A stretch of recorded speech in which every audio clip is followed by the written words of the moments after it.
देखिए बच्चों, मेरा जो कोचिंग है वह सीतामढ़ी में रिंग बांध पीलीकुट्टी के आसपास है। अगर आपको हमसे कैलकुलस पढ़ना है या पूरे मैथमेटिक्स पढ़ना है 12th क्लास के, तो आप आकर के कोरोना वायरस के चलते जो लॉकडाउन चल रहा है, उसके बाद जब कोचिंग सब ऑर्डर मिलेगा सरकार का और खुल जाएगा, उसके बाद आकर के क्लास में भी ऑफलाइन से भी आप पढ़ सकते हैं। और अभी तत्काल आप लोगों के लिए ही हम वीडियो बना कर के आप लोगों तक पहुंचा रहे हैं। अभी आप लोग अपने अपने घर में बैठ कर के इस वीडियो के सहायता से पढ़ाई पढ़ें। और कम से कम अभी तो आपका लगभग आप जानते हैं कि सबसे अधिक वेटेज बिहार बोर्ड में कैलकुलस को दिया जाता है, जो 76 नंबर तक पूछता है। इसलिए आप लोग कैलकुलस को मन से पढ़िए। और आइए अब हम लोग देखते हैं 5.2 के सवाल नंबर 7। तो y बराबर है 2√cot x² है। ये 7 नंबर सवाल है 5.2 का। 5.2 का 7 नंबर सवाल है। अब इसका हम लोग डिफ्रेंसिएशन करते हैं।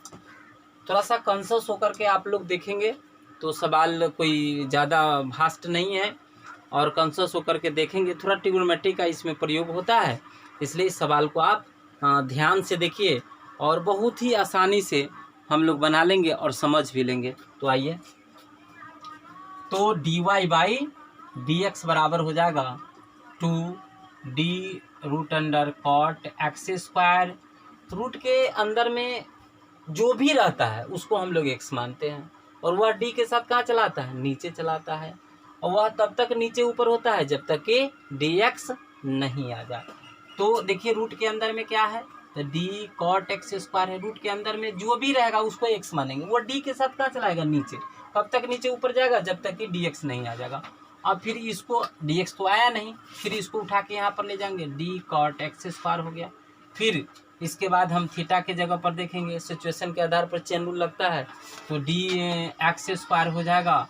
फिर ये कहाँ चला जाएगा, ऊपर, तो dx² पावर के अंदर में x है तो dx आ गया। बस चेन रूल का काम खत्म हो गया। अब इसके बाद हम फार्मूला लगाएंगे। √x का क्या होता है, 1/2√x होता है। √x का क्या होता है, 1/2√x होता है। तो देखिए इसका डिफ्रेंसिएशन होगा 2 × 1/2√cot x² हो गया।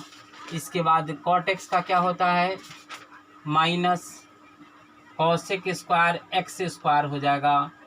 इसके बाद क्या है, x² का क्या हो जाएगा, 2x हो जाएगा। तो इस तरह से अब हम लोग जैसे अब मान लो 2 से 2 क्या हो गया, कट गया। अब हम लोग क्या करेंगे, इस दोनों को गुना करके ऊपर लिख देते हैं, तो क्या होगा, -2x cosec² x² /√cot x² हो गया।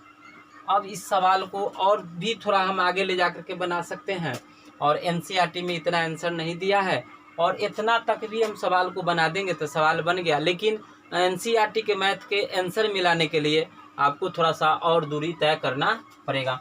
तो आइए अब हम लोग देखते हैं कि सवाल के आगे एनसीईआरटी के आंसर कैसे मिलता है। तो आगे हम लोग बनाते हैं सवाल को। तो हम जानते हैं कि अगर cosec² x² ऊपर है, उसको नीचे लाएंगे तो sin² x² में बदल जाएगा। तो अब क्या करेंगे हम लोग, इसको नीचे ले आते हैं। तो ऊपर में क्या रह जाएगा, 2x रह जाएगा, नीचे आएगा तो sin² x² हो गया। इसके बाद क्या बच गया, cot x² हो गया। अब स्क्वायर है तो इसको हम 2 बार लिख ही सकते हैं, तो इसको लिखेंगे -2x हो गया। -2x हो गया, इसको 2 बार लिखेंगे तो sin x² × sin x²। फिर इसको लिख देंगे cot क्या हो जाएगा, x² हो जाएगा। अब क्या करेंगे, हम जानते हैं कि कोई भी संख्या है वह रूट के बाहर है, तो अगर उसको हमको अंदर ले जाना है तो 2 संख्या बन करके जाता है ना। अगर sin x² के ले जाएंगे नीचे अंदर में रूट के, तो यह 2 बन जाएगा। तो 2 कैसे बनता है, तो देखिए एगो sin x² है तो 2 बन जाएगा अंदर में जाके, एक तो बाहर ही रह जाएगा, एक sin x² बाहर रह जाएगा। और ए कहाँ चला जाएगा, अंदर चला जाएगा, तो ये 2 हो जाएगा। तो sine x square into sine x square हो गया। इसके बाद क्या है, कॉट एक्स स्क्वायर है, तो इसको हम लिख सकते हैं कॉस एक्स स्क्वायर अब बटे साइन एक्स स्क्वायर लिख दिए।